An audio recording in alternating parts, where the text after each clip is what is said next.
விஜய் பாப்பாவை ஸ்கூல்ல விட்டுட்டு வந்ததுக்கு அப்புறமா சாரதா கிட்ட வந்து பேசும்போது சாரதாவும் காவேரி அவங்கள திட்டின விஷயத்த சொல்லிட்டு ரொம்பவே கஷ்டத்தோட அழுதுகிட்டு இருக்காங்க.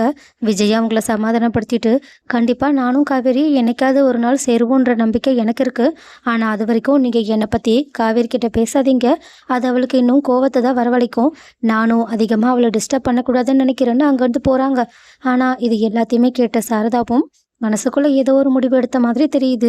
ஆனா இன்னொரு பக்கம் விஜயும் வேலை செஞ்சுக்கிட்டு இருக்கும்போது ரம்யாவோட அப்பா அம்மா வந்து தாத்தா கிட்ட கல்யாண விஷயத்த பத்தி பேச ஆரம்பிக்கிறாங்க. இதை பார்த்த உடனேயே தாத்தா செல்வி மூலியமா விஜயை கீழே இறங்கி வர வைக்க, விஜயுமே அவங்க இப்படி அவசரப்படுறதை பார்த்துட்டு, நான் இன்னும் முடிவே எடுக்கல, நீங்க ஏன் அதுக்குள்ள அவசரப்பட்டீங்கன்னு கேட்க, அதுக்கு அவங்களுமே, உங்களுக்கு பொண்ணு பார்த்துச்சுல்ல காவேரி, அந்த பொண்ணு தான் சீக்கிரமாக வீட்டில் வந்து பேசுங்கன்னு சொல்லிச்சு. அதனால தான் நாங்கள் வந்தோன்றதை சொல்லிடுறாங்க.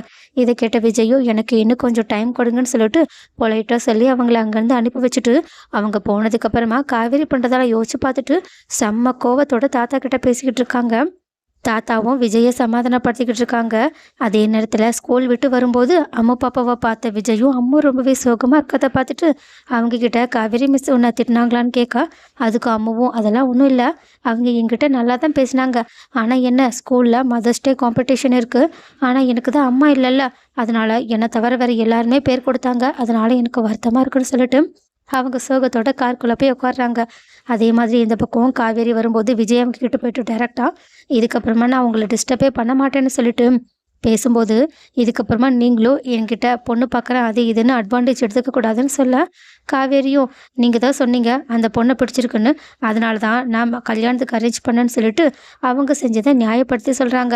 ஆனால் விஜயும், தேவையில்லாமல் உங்களோட ஈகோவால் இப்படியெல்லாம் பண்ணாதீங்க, எனக்கு தெரியும் உங்களுக்கு என்ன பிடிச்சிருக்கு, அந்த பொண்ணு காரில் ஃப்ரண்ட் ஷீட்டில் உட்காரணுன்னு வரும்போது கூட நீங்கள் என் மேலே அவ்வளோ பொசசிவாக இருந்தீங்க, ஆனால் உங்களோட ஈகோவால் நீங்கள் அதெல்லாம் மறுக்கிறீங்கன்னு சொல்ல, காவேரி வழக்கம் போல் விஜயை சமாளிச்சுட்டு அதெல்லாம் ஒன்றும் கிடையாது, இது எல்லாமே உங்களோட கற்பனைன்னு சொல்லிட்டு அங்கேருந்து வீட்டுக்கு கிளம்பி போகிறாங்க.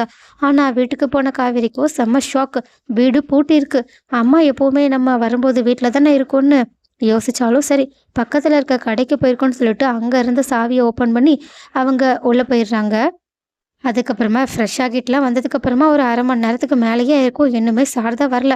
இதை பார்த்துட்டு பதறி போன காவேரியும், ஒருவேளை அக்கா கிட்ட சொல்லிட்டு எங்கேயாவது போயிருப்பாங்களான்னு சொல்லிட்டு கங்காவுக்கு கால் பண்ணி இந்த விஷயத்த சொல்ல, கங்காவும் மதியானம் அவங்களோட அம்மா கால் பண்ணி காவேரி பேசின விஷயத்த சொல்லிட்டு அழுத விஷயத்த சொல்கிறாங்க. அது மட்டும் இல்லாமல் அம்மாவோட மனசை கஷ்டப்படுத்துகிற மாதிரி ஏன் இப்படி பேசினான்னு அவங்கள திட்டவும் செய்கிறாங்க. ஆனால் காவேரியும், ஒருவேளை நான் திட்டினதுக்காக தான் அம்மா வீட்டை விட்டு போயிடுச்சான்னு கேட்க, கங்காவோ அப்படியெல்லாம் இருக்க வாய்ப்பு கிடையாது, கண்டிப்பாக பக்கத்தில் ஏதாவது மனசு கஷ்டமாக இருக்குன்னு கோவிலுக்கு போயிருக்கோம், நீ பக்கத்தில் அம்மா போகிற கோவிலுக்கு போய் விசாரி, அதே மாதிரி அக்கா பக்கத்தில் இருக்கவங்க கிட்டேயும் விசாரி, நானும் அம்மாவுக்கு கால் பண்ணி பார்க்குறேன்னு ஃபோனை கட் பண்ணிடுறாங்க. ஆனால் நைட்டு ஆக ஆக இன்னுமே காவேரிக்கு பயம் கூட ஆரம்பிக்குது. இன்னுமே சாரதா வீட்டுக்கு வர மாதிரியே தெரியல. இதை பார்த்துட்டு பதறி போன காவேரி உடனடியாக விஜய்க்கு கால் பண்ண, விஜயும் அழுதுகிட்டே காவேரி பண்ணுறதை பார்த்துட்டு உடனடியாக அவங்களோட வீட்டுக்கு போயிட்டு என்ன விஷயம்னு விசாரிக்க ஆரம்பிக்கிறாங்க. ஸோ இப்போ ஒரு வழியாக சாரதாவை தேர்றதுக்காக விஜயும் காவேரியும் ஒன்று சேர்ந்து இந்த விஷயத்த செய்ய போகிறாங்க. இது மூலயமாவது காவேரிக்கு விஜயோட நல்ல மனசு புரிய வந்து அவங்கள ஏற்றுக்கிட்டா நல்லா இருக்கும்னு யாரெல்லாம் நினைக்கிறீங்க?